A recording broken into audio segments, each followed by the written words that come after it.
క్రీస్తుతో ప్రతిదినం కార్యక్రమాన్ని వీక్షిస్తున్నా ప్రతి ఒక్కరికి ప్రభు పేరట వందనములు. ఉదయకాల సమయంలో దేవుడు వాక్యం ద్వారా మాట్లాడుతున్న మాత్రం హెచ్కేలు 3వ అధ్యాయం 24వ వచనం చూసినట్లయితే, సాగిలి పడగా ఆత్మ నాలో ప్రవేశించినను చక్కగా నిలవబెట్టిన.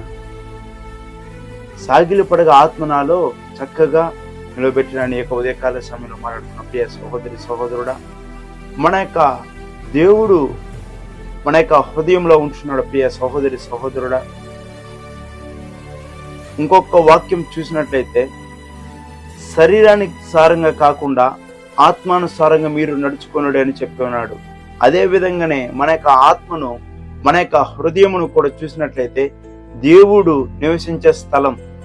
దేవుడు మన యొక్క గుండెలో కాదు కానీ మన యొక్క హృదయంలో నివసిస్తాడు. ప్రియ సహోదరి సహోదరుడా, మన యొక్క హృదయమును దేవునికి చోటు ఇచ్చినట్లయితే, దేవుడికి మనము చోటించి మనము నడుచుకున్నట్లయితే, దేవా మీరు నా యొక్క హృదయంలో నివసించండి, నేను చూస్తున్న ప్రతి ఒక్క చూపు కూడా మీ చిత్తం ఉండాలి, మేము మాట్లాడుతున్న మాట కూడా మీ చిత్తం ఉండాలి, మేము నడుచుకుంటున్న ప్రతి ఒక్క నడక కూడా మీ చిత్తం ఉండాలని నువ్వు ఎప్పుడైతే దేవునికి సమర్పించుకుంటావో, దేవుడు మోషేకున్న దేవుడు నీకు కూడా ఉంటున్నారు. ప్రియ సహోదరి సహోదరుడా, అలాగ నువ్వు సమర్పించుకోవాలి.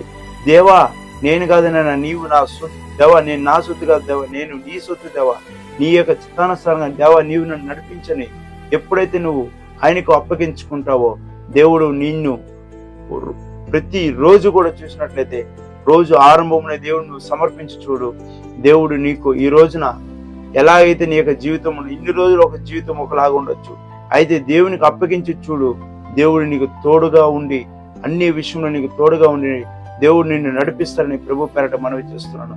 దేవుడి యొక్క వాక్యం పేరు దేవుడు మనతో మాట్లాడిన మాట బట్టి దేవుని నామమున మహామౌలు మిక్కిలిగా ప్రేమించిన పరలోకమున్న మా తండ్రి, దేవా వాక్యం ద్వారా మీరు మాతో మాట్లాడిన మాటను బట్టి మీ కుమారుడు మా రక్షకుడు క్రీస్తు యేసు మన నామంలో అడిగి వేడుకుంటున్నాం తండ్రి.